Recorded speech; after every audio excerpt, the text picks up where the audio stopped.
दोस्तों, ये है कंजूस पिता के कहानी का दूसरा पार्ट। आगे देखते रहिए। डायरी पर उन पैसों का हिसाब लिखा हुआ था जो अलग अलग कामों के लिए अलग अलग लोगों से उधार लिए गए थे। उस लिस्ट में कंप्यूटर के नाम पर भी पैसे लिए गए थे, जो कुछ यूँ लिखा था, 50,000 बेटे के कंप्यूटर के लिए। यह वही कंप्यूटर था जिसे वह आज तक यूज कर रहा था, लेकिन उसे यह पता नहीं था उस कंप्यूटर को खरीदने के लिए पैसे आए कहाँ से थे।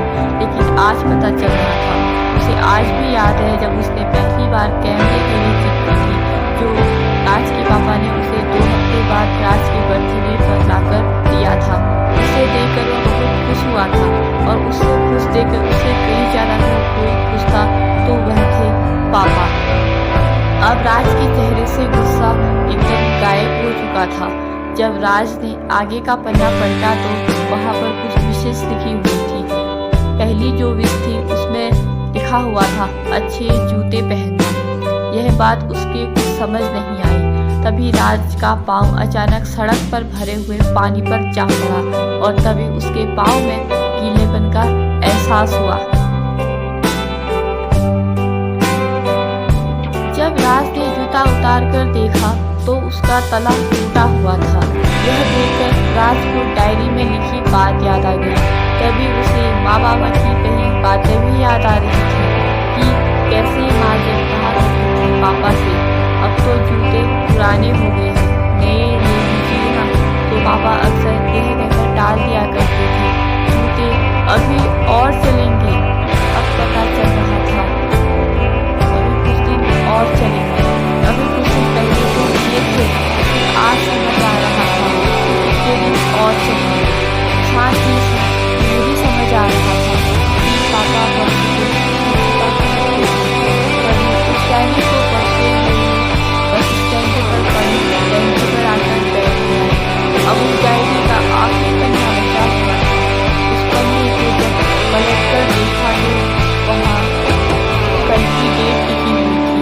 तारीख के नीचे लिखा हुआ था 50,000 बाइक के लिए। बस इतना पड़ा और दिमाग सन्न रह गया।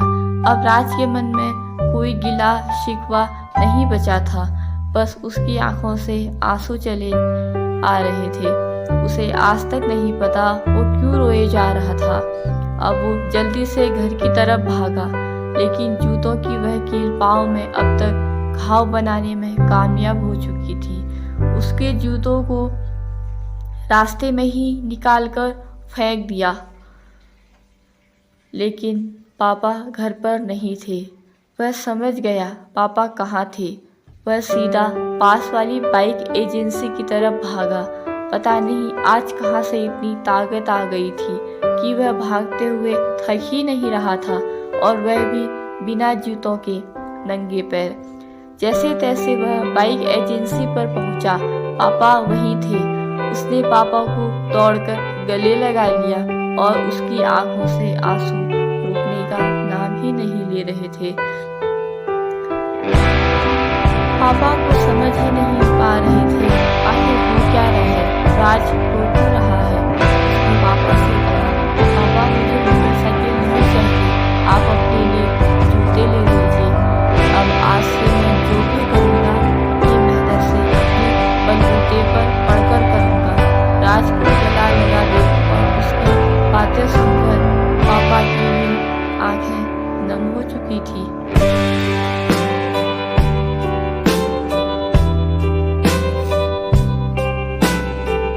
पिता हमारे परिवार की वो व्यक्ति होते हैं जो हमें बिना जताए बहुत प्यार करते हैं। जो हमें छुपकर प्यार करता है वो